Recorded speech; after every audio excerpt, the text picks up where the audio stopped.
কসাই জবাই করে প্রকাশ্য দিবালোকে, ওদের আছে ক্লিনিকার চেম্বার। ও ডাক্তার, কেন বলছি এই কথা? হঠাৎ করে গান গাওয়ার কোনো শখ আমার হয়নি, পরিস্থিতিটাও সেরকম নয়। আজ সারাদিন আমরা অনেক কিছু দেখলাম, তার মধ্যে যেটা চাঞ্চল্যকর জিনিস দেখতে পেলাম, বেশ কয়েকজন ডাক্তারের বদলি, এবং সেই বদলি নিয়ে সকলের বড্ড বেশি মাথা ব্যথা। স্বাস্থ্য ভবনের বাইরে ভিড়, কোলাহল, গেটে কেন আটকানো হলো, এমন হাজারো হাজারো প্রশ্ন মিডিয়া তুলল। প্রথমে আসি বদলি নিয়ে কিছু কথা বলতে। কেন বলছি বদলি নিয়ে কথা?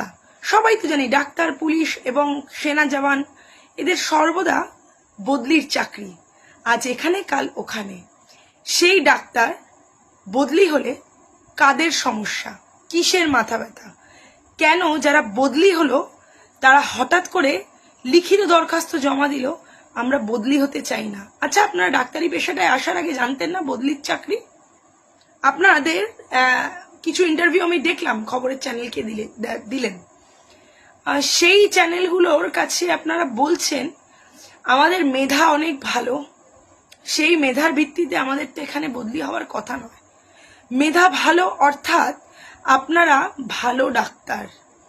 আচ্ছা, আমাকে একটা কথা বলবেন, গ্রাম বাংলার মানুষরা কি ভালো চিকিৎসা পেতে পারে না?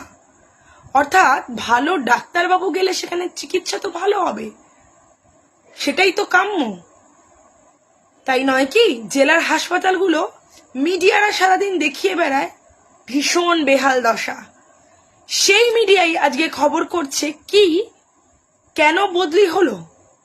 ব্যাপারটা ঠিক পরিষ্কার হচ্ছে না আমাদের কাছে, জনসাধারণের কাছে। ডাক্তার বদলি হবে, পুলিশ বদলি হবে তার কাজের তাগিদে।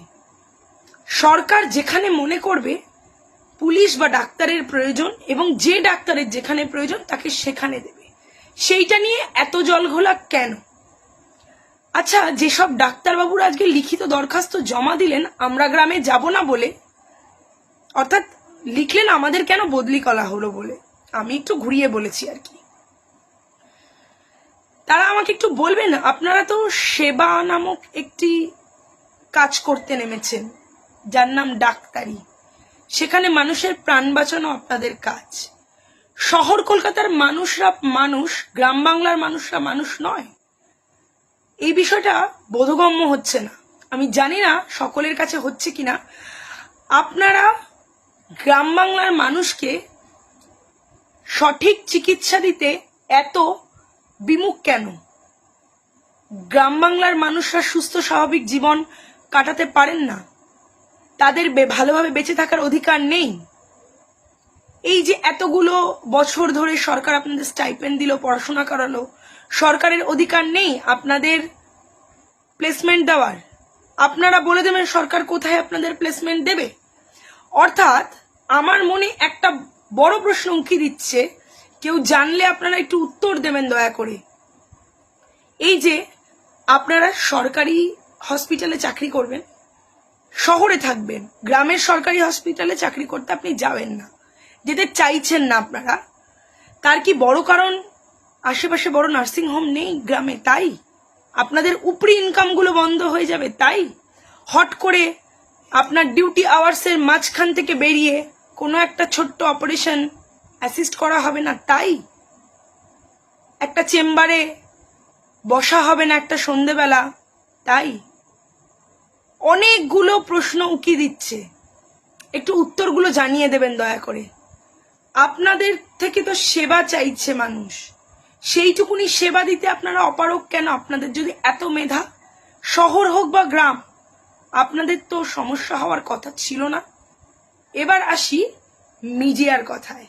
যে মিডিয়া সারা দিন এই রাজ্য অর্থাৎ পশ্চিমবঙ্গের মুখ্যমন্ত্রী মমতা বন্দ্যোপাধ্যায়ের সমগ্র কাজকে খারাপ চোখে দেখে, নেগেটিভলি দেখে, স্বাস্থ্য বেহাল দেখাতে ওরা ওস্তাদ, যারা সারাক্ষণ দেখাচ্ছে জেলা হাসপাতালগুলো জর্জরিত, ধুঁকছে, সেখানে স্বাস্থ্য ব্যবস্থা নেই, খুব পরিকাঠামো খারাপ, তারা আজকে এই বাঁদরামোগুলো টলারেট করছে এবং তাদের হাইলাইট করছে নিজের টিআরপি বাড়ানোর জন্য। মিডিয়ার এক সেকশনের মানুষ তারা কি করছে, দিনের পর দিন পশ্চিমবঙ্গ সরকারকে দুষে যাচ্ছে, জেলা হাসপাতালের অবস্থা খারাপ।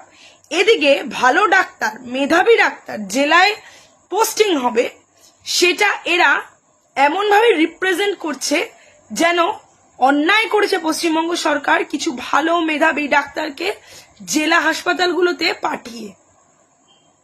অদ্ভুত বিষয়। আপনাদের এই দ্বিচারিতার কারণটা কি? প্রশ্ন রইল। অনেকগুলো প্রশ্নের উত্তর জানা নেই, একটু জানাবেন প্লিজ। আপনাদের